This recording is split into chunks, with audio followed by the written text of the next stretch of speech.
इस दरवाजे के पीछे न जाने कितनी कहानियां गुम हैं और कितनी दास्तानें दफन।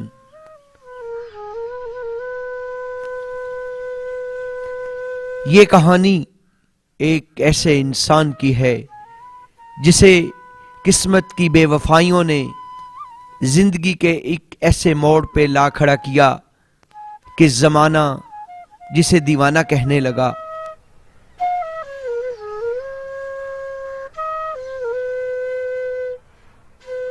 कामरान, जिसे शुरू ही से अपने बाप से बहुत लगाव था, लेकिन जब अपने भी साथ छोड़कर चले जाते हैं तो तन्हाई और भी सताने लगती है।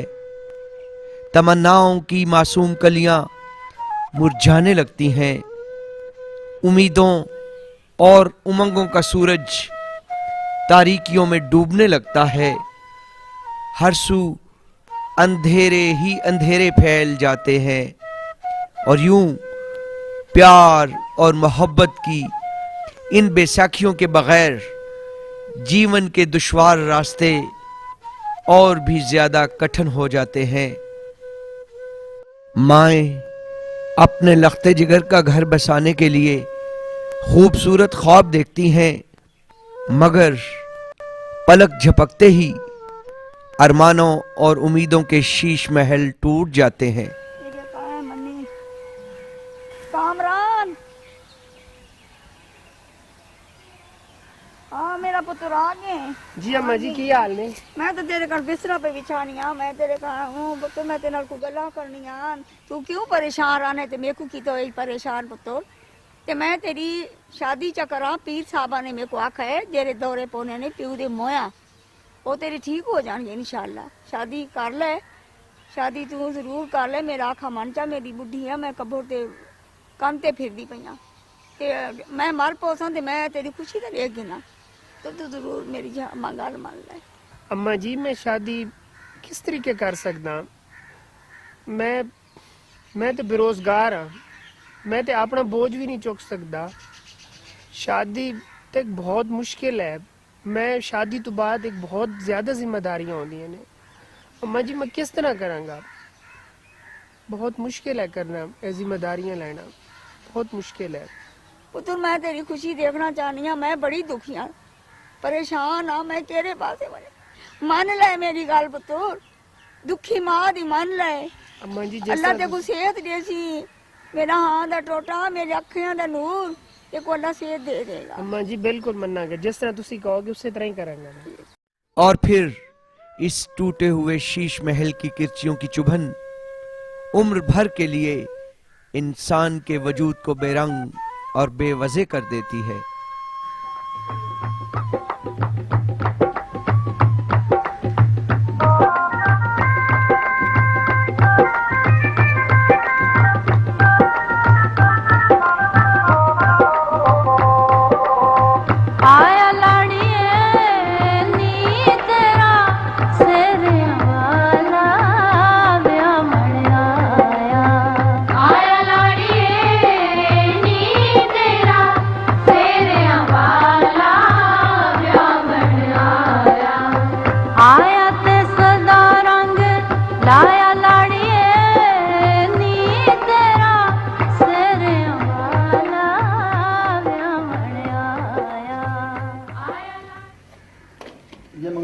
लड़का पागल है, आओ बेटा। रुकिए, मैं पागल नहीं हूँ, नहीं हूँ पागल, नहीं हूँ पागल, नहीं हूँ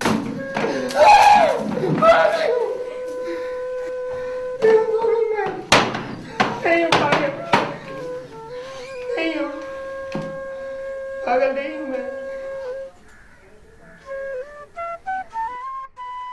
पागल, नहीं हूँ मैं पागल नहीं हूँ, नहीं हूँ, नहीं हूँ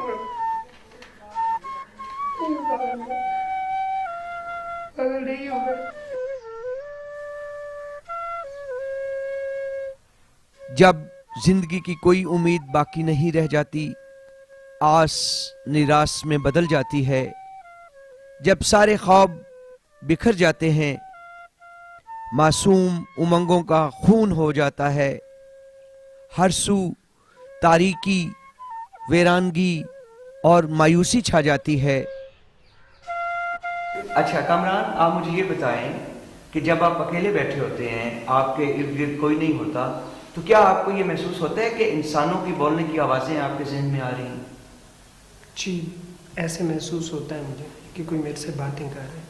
अच्छा, आप ये बताएं कि क्या आपको कभी ये महसूस हुआ कि लोग आपके दुश्मन हैं, आपको नुकसान पहुंचाना चाहते हैं, या आपके खिलाफ कोई साजिशें तैयार कर रहे हैं? हाँ, बिल्कुल ऐसा भी लगता है कि मेरे खाने में किसी ने जहर मिला दिया, इसी वजह से मैं खाना अपना खुद करता हूँ कि मेरे सामने बने, मैं किसी और से नहीं खाता। उससे मुझे ये लगता है कि शायद वो मुझे खाना में जहर मिला के मुझे मारना चाहते हैं।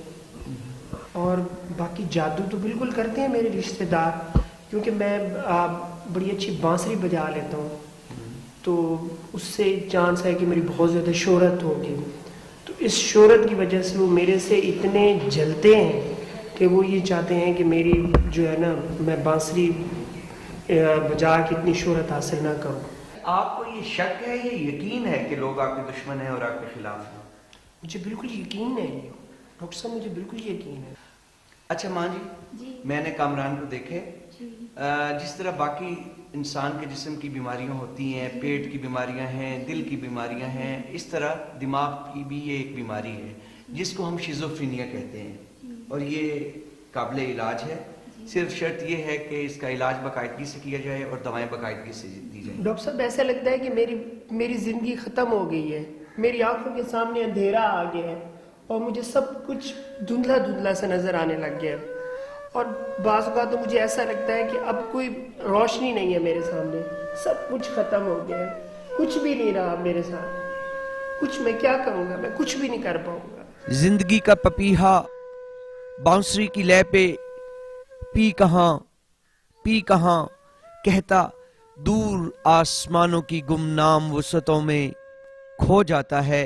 अस्सलाम वालेकुम। जी वालेकुम अस्सलाम। क्या नाम है आपका? जी सर, मेरा नाम कामरान है। आप बांसुरी बजाते हैं? जी सर, मैं बांसुरी बजाता हूँ। सुनाएं ज़रा।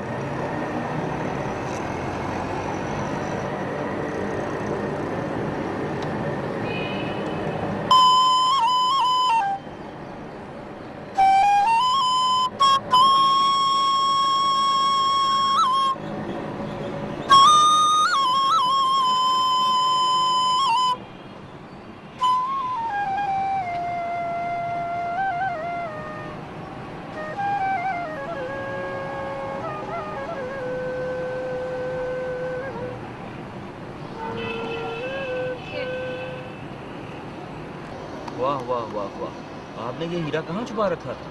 बस इन सलाहियतों का तो हमें भी आज पता चला। आप पहले भी कहीं बांसुरी बजाते रहे हैं? नहीं, ये पहले कहीं नहीं बजाते थे, ये तो आज इन्होंने। नहीं, मैं बिल्कुल बजाता रहा हूँ। मैं पहले जहाँ पे था, मैं मेंटल हॉस्पिटल में था, वहाँ पे सारे मेरे दोस्त जो थे मेरे साथ बैठते थे, और मैं मेंटल हॉस्पिटल में अपने उन दोस्तों के साथ बैठ के मैं बजाता था, और सारे वो इसको बहुत पसंद करते थे। हम ऐसे शख्स को नौकरी नहीं दे सकते जो पागल खाने में रह के आया।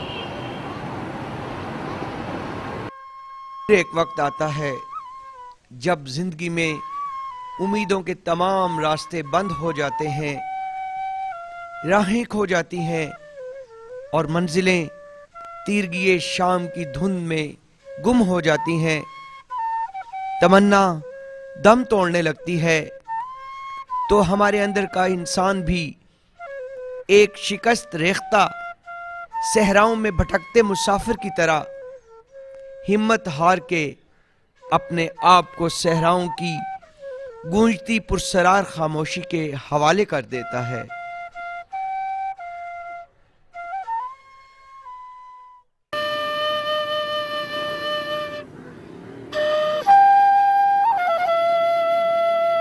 कहानी इस कामरान की थी। वो जिंदगी में वापस लौट आया है। दुनिया में न जाने कितने कामरान अपने कंधों पे अपनी आरजुओं और तमन्नाओं का बोझ लिए इस बेहिस और खुदगर्ज समाज में दर बदर ठोकरें खा रहे हैं, लेकिन यही लोग हमारी जरा सी तवज्जो और मोहब्बत से इस मुआशरे का फ़ाल हिस्सा बन सकते हैं। कामरान को मूड डिसऑर्डर है। कामरान की ऐसी बीमारी है जो कि आप ये समझ लें कि चेंज ऑफ वेदर के साथ कोई अपनी लाइफ में स्ट्रेसेस बढ़ जाएं, कोई उसके हालात में हाईली एक्सप्रेस इमोशंस का मसला हो, लोग उससे ज़्यादा डिमांडिंग हो, फैमिली उसके साथ ज़्यादा डिमांडिंग हो, तो उसको रिलैप्स हो सकता है। उस रिलैप्स में आके वो बाज़ दफ़ा नशा भी कर लेता है, क्योंकि उसको किसी न किसी चीज़ का सहारा लेना पड़ता है अपनी स्ट्रेस को रिलीव करने के लिए। लिहाजा वो बार बार मेंटल हॉस्पिटल आता है। बहुत अच्छा सिंगर है, फ्लूट का वो एक्सपर्ट है। आप उसकी फ्लूट सुनेंगे तो थोड़ी देर के लिए सोचने बैठ जाएंगे कि इसकी मेंटल फैकल्टीज़ और इसकी जो आवाज़ निकल रही है फ्लूट से, वो हमें क्या मैसेज दे रही है। वो हमें ये मैसेज दे रही है कि साइकेट्रिक पेशेंट हर कुछ कर सकता है, सिर्फ उसकी इन्वायरमेंट कंड्यूसिव होनी चाहिए। और वो कंड्यूसिव इन्वायरमेंट, आज मेरा अपना ज़ाती ख्याल ये है कि वो अभी घर में होने के काबिल नहीं है, वो इंस्टीट्यूट में ही हो सकती है। इसलिए हम रिसेंटली रिहेबिलिटेशन फोकस कर रहे हैं अपना सिस्टम, और रिहेबिलिटेशन सेंटर इनके लिए बना रहे हैं और कोशिश कर रहे हैं इनके लिए हॉस्टल बन जाए, ये यहीं पे रहें, यहाँ पे आके इनकी फैमिली इनसे मिले, यहीं पे ये जॉब करने जाएं और यहीं पे वापस आ जाएं, इस नए कॉन्सेप्ट के साथ कि हम उनकी बायोलॉजिकल फैमिलीज़ को तलाश ना करें, ऑल्टरनेटिव फैमिली उनके लिए बन जाए। हमारे साइकोलॉजिस्ट, हमारे साइकाइट्रिस्ट, डॉक्टर, हमारे जो लोग फिलंथ्रोपिस्ट हैं या सोशल वर्क करना चाहते हैं या नौजवान कभी इस तरह के काम करना चाहते हैं, वो इन मरीज़ों को टेकअप कर लें और उनकी ऑल्टरनेटिव फैमिली बन जाए। इस तरह से हम काम कर रहे हैं कि हम लोगों ने आजकल ये बना लिया है, इंसानों ने, कि सांचे बना लिए हैं कि हर बंदे को किसी सांचे में फिट करना है, ये नॉर्मल है, ये नॉर्मल है। मैं आज एज ए साइकाइट्रिस्ट ये कहती हूँ कि सांचे बनाने की ज़रूरत नहीं है, लोगों को take people the way they are. एक चमन है, हज़ारों फूल खिले हुए हैं, हर फूल की अपनी खुशबू है, अपना रंग है, अपना स्टाइल है, उसको उसी तरह से लें। अगर हम सांचे नहीं बनाएंगे तो ये मज़ीद खुल जाएगा और ये हमारी सोसाइटी की वर्कफोर्स का हिस्सा बन जाएंगे। आइए हाथों में हाथ दें और चिराग से चिराग जलाने का अज़्म करें कि चिराग से चिराग जलाने से पहले की रोशनी में कमी नहीं बल्कि इजाफा होता है। आइए रोशनियों का वो सिलसिला कायम करें कि जिसकी चकाचौंध दुख और बीमारी के हर अंधेरे को रोशन रोशन सुख में बदल दे।